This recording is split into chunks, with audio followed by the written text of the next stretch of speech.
बहुत शुक्रिया John, programme में अपना कीमती वक्त देने के लिए।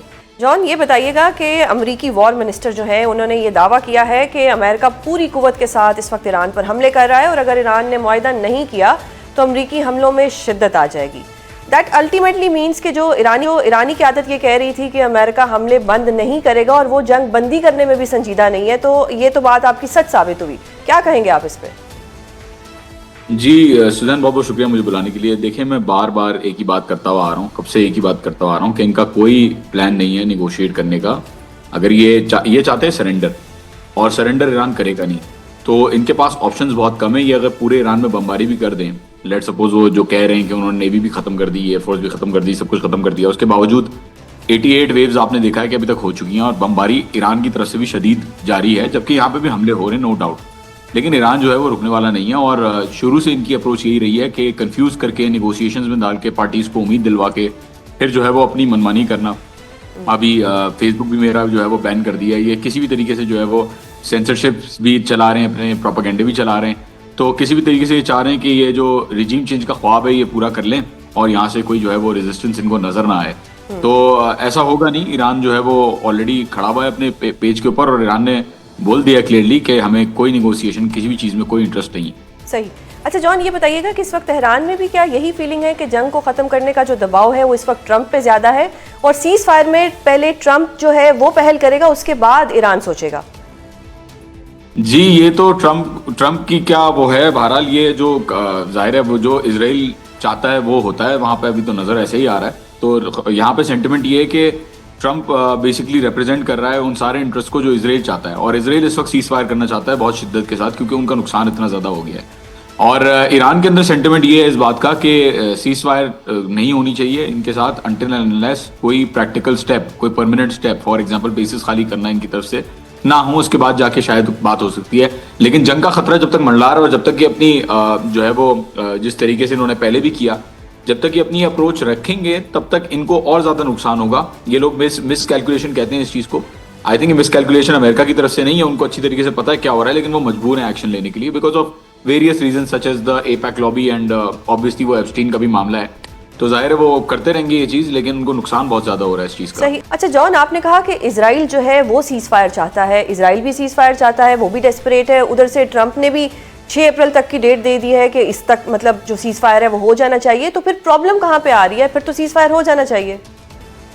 जब चाहे वो मारें, जब चाहे वो सुलह करें, ऐसा नहीं हो सकता। ईरान का मानना ये है और ईरान इनको ऑफ रैम्प नहीं दे रहा। बिल्कुल इजराइल चाह रहा है सीज फायर करना, लेकिन ऑफ रैम्प किसी तरीके से मिलना जरूरी है, अमेरिका को लग रहा है, क्योंकि बेइज्जती बहुत हो रही है कि ईरान, जिसको लोग कहते थे कि ईरान कुछ भी नहीं कर पाएगा, ईरान ने इस वक्त पूरी जो दुनिया की सबसे बड़ी सुपर पावर है, ना सिर्फ उसके F-35 को निशाना बना के टारगेट किया सक्सेसफुली, ना सिर्फ E-3 सेंट्रीज इनकी जो है वो पूरी तरीके से उड़ा दी, ना सिर्फ इनके इंटरसेप्टर्स को मारा और इनकी जो थैड की बैटरीज है उनको उड़ाया, बल्कि इनको स्ट्रेट ऑफ हॉर्मुज़ से एक तेल की बूंद भी लेके जाने नहीं दे रहा। और इनके खुद के एलाइज अब इनके सपोर्ट में नहीं खड़े हुए, वो ईरान से परमिशन मांग रहे हैं कि प्लीज़ हमें स्ट्रेट ऑफ हॉर्मुज़ से जाने दें। तो देखें, ऑफ रैम्प बहुत ज़रूरी है ट्रंप के लिए इस वक्त। ऑफ रैम्प बिल्कुल सर्वाइवल, उसके अपने पॉलिटिकल सर्वाइवल तो चले नहीं होगा, वो तो दो टर्म्स पूरे कर चुका है, लेकिन रिपब्लिकन पार्टी जो है उसके अपने सर्वाइवल के लिए और ओवरऑल इजराइल की जो क्रेडिबिलिटी है और इजराइल का जो नोशन है और डॉलर का जो स्टेटस है पूरी दुनिया के अंदर और क्रेडिबिलिटी है, उसको बचाने के लिए ऑफ रैम्प जरूरी है, जो कि ईरान नहीं देना चाह रहा। ईरान बेसिकली इस वक्त ये चाह रहा है कि क्योंकि वो ड्राइविंग फोर्स में है, क्योंकि वो वॉर को डिटरमिन कर रहे हैं कि जंग कहाँ जा रही है, तो वो इसी तरीके से उसको चलाएंगे और मैक्सिमम प्रेशर जो है वो इन्फ्लिक्ट करेंगे इनके ऊपर। सही। अच्छा जॉन, ये भी बताएं कि पाकिस्तान की सिफारती कोशिशों को तेहरान किस नज़र से देख रहा है? जैसे कि पहले सऊदीया, टर्की, मिस्र के वजीर खारजा इस्लामाबाद आए और फिर इस वक्त जो हमारे वजीर खारजा हैं वो इस वक्त चीन में मौजूद है। So how do you see this? देखिए, पहले से ईरान सुजैन कहता हुआ आ रहा है कि हमें पार्टीज, हमें डिमांड्स अमेरिका की तरफ से मिली हैं, मीडिएटर्स के थ्रू, पाकिस्तान के थ्रू डिमांड्स मिली। इन्होंने उन डिमांड्स के ऊपर रिप्लाई भी किया और बिल्कुल अच्छा देखा जा रहा है, पॉजिटिवली देखा जा रहा है पाकिस्तान को। अच्छी बात है, पाकिस्तान कोशिश कर रहा है परमानेंट सीज फायर की। लेकिन यहाँ पे जो फ्रेमवर्क डिसाइड हो रहा है नेगोशिएशन का, उसके अंदर आई थिंक ईरान की ख्वाहिश ये है कि ईरान को इन्वॉल्व किया जाए इस चीज़ के अंदर, कि उनके फ्रेमवर्क के ऊपर बात हो और अरब ममालिक को समझाया जाए कि वो बेसिकली इस रीजन के अंदर से निकल जाएं। जैसा कि अब्बास अराक्ची साहब ने भी दोबारा रीअफर्म किया अपनी ट्वीट के अंदर कि बिल्कुल यहाँ पे हमारे पास एफर्ट्स हो रहे हैं, लेकिन हम लोग जो है वो राज़ी नहीं हैं जब तक जो है कोई चीज़ परमानेंटली नहीं हो जाती। और हम जो है वो इस चीज़ को नहीं देख रहे, ईरानी जो है वो इस चीज़ को नहीं देख रहे कि उनकी डिमांड्स मीट होंगी इस नेगोशिएशन प्रोसेस में। लेकिन अच्छी बात है, पाकिस्तान एफर्ट्स कर रहा है और करने चाहिए एफर्ट्स परमानेंट सीज फायर के। अच्छा, आपने खलीजी ममालिक की बात की, एक ये खबर आज सामने आई है कि जंग अगर जारी रही और अगर ट्रंप साहब को ज़रूरत पड़ी तो वो खलीजी ममालिक से फाइनेंसिंग लेंगे। मेरी मालूमात के मुताबिक सुजैन फाइनेंसिंग ऑलरेडी मिल चुकी है।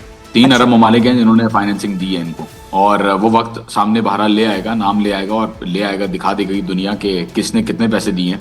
और ये तो इनकी रिवायत रही है अमेरिका की कि पहले ये ब्लैकमेल करते हैं कंट्रीज को, कहते हैं कि तुम्हारे ऊपर हमला हो जाएगा इसलिए हमसे वेपन्स खरीदो, हमारे मुल्कों में इन्वेस्टमेंट करो। फिर अगर वो दूसरे सामने मुल्क रेजिस्टेंस दिखाते हैं, ज़रा सी भी उनकी कोशिश रहती है रेजिस्टेंस की, तो अमेरिका थ्रेटन करता है कि तुम्हारी बादशाहत हम पलट देंगे। तो ये पूरा प्रोसेस अभी भी जो जंग हुई है उसके ऊपर जो पैसे ओवरऑल खर्चा अभी जो आ रहा है इंक्रीजिंगली, वो भी बड़ी इंपॉर्टेंट बात की है कि पैसे जो हैं वो मिल चुके हैं। और अगर ऐसा हुआ है तो फिर तो सीज फायर इतने आराम से नहीं होगा। जी बस वेट करें, आपको इन्फॉर्मेशन जो है वो होपफुली मिल जाएगी। लेकिन मेरी मालूमात के मुताबिक पैसे जो है वो काफ़ी मुल्कों ने दिए हैं ऑलरेडी जंग के लिए। और सीज फायर इसीलिए देखें, इसीलिए ईरान इतना इंक्रीजिंगली अग्रेसिवली जो है यूएई और बहरीन पर्टिकुलरली अगर आप देखें तो इसीलिए इतना अग्रेसिवली जो है उनके अंदर जो एसेट्स हैं, यूएस बेसिस हैं और जो इंटरेस्ट हैं उनको स्ट्राइक कर रहा है। और ये बात तो ट्रंप पहले भी कह चुका है कि ये मुल्क हमारा, ट्रंप ने खुद कहा है कि ये excellent, Saudi Arabia excellent, Bahrain excellent, UAE excellent, तो वो तो उनका साथ दे रहे हैं। और खुल के शुरू से नजर आ रहा है कि स्ट्रैटो टैंकर्स और जितनी भी चीजें F-35 खड़े में उनके बेसिस के अंदर, इसराइल की तरफ जो रॉकेट जा रहे होते हैं ईरान की तरफ से वो भी रोके जाते हैं इन अरब ममालिक की तरफ से। तो बिल्कुल ऐसी रिपोर्ट मुझे मिली है और मंजर आम पर आ जाएगी ये रिपोर्ट जल्द ईरान की तरफ से अगर हुआ तो।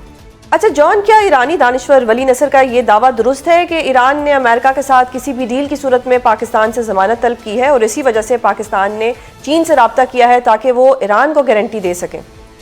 देखें, ईरान का मानना यह है कि कोई भी गारंटी अमेरिका की तरफ से नहीं दे सकता। कोई भी, अगर आप ये देखें JCPOA agreement, joint comprehensive plan of action, ये मुआहिदा हुआ था ईरान के साथ 2015 में। किसका? US, UK, China, Russia, France और जर्मनी, इन 6 ममालिक ने गारंटीज दी थी। और ये 6 ममालिक जो हैं वो अग्री करके बैठ गए थे ईरान के साथ। लेकिन 2018 में ट्रंप ने उसको रद्दी के बराबर उस अग्रीमेंट को रखा और फाड़ के जो है वो फेंक दिया। Sorry for the informal language, लेकिन उसको बिल्कुल भी इज्जत नहीं दी। तो बात सारी ये है कि अगर ये सारे ममालिक मिलके इतनी बड़ी बड़ी सुपर पावर्स अगर गारंटी जो है वो अपनी अफोर्ड नहीं कर पा रहे, तो ईरान कैसे ट्रस्ट कर सकता है किसी के ऊपर भी कि वो गारंटी दे सकेगा? अच्छी बात है, करनी चाहिए कोशिशें, लेकिन इसके अंदर कोई भरोसा नहीं है ईरानियों को, अभी तक कोई भरोसा नहीं है कि किसी की भी गारंटी जो है वो चलेगी इस बात के अंदर। सिर्फ सोल्यूशन यही है कि परमानेंटली अमेरिका खुद जो है वो स्टेप्स उठाए और उसके बाद हो सकता है आपको फ्लेक्सिबिलिटी नजर आए कहीं से ईरान की तरफ से। बहुत शुक्रिया जॉन, प्रोग्राम में अपना कीमती वक्त देने के लिए। नाजरीन, जॉन ने एक बड़ी अहम खबर दी है कि अमेरिका के कहने पर 3 अरब ममालिक ने ईरान जंग की फाइनेंसिंग कर दी है। अब देखते हैं कि आने वाले दिनों में ये जंग किस करवट बैठेगी।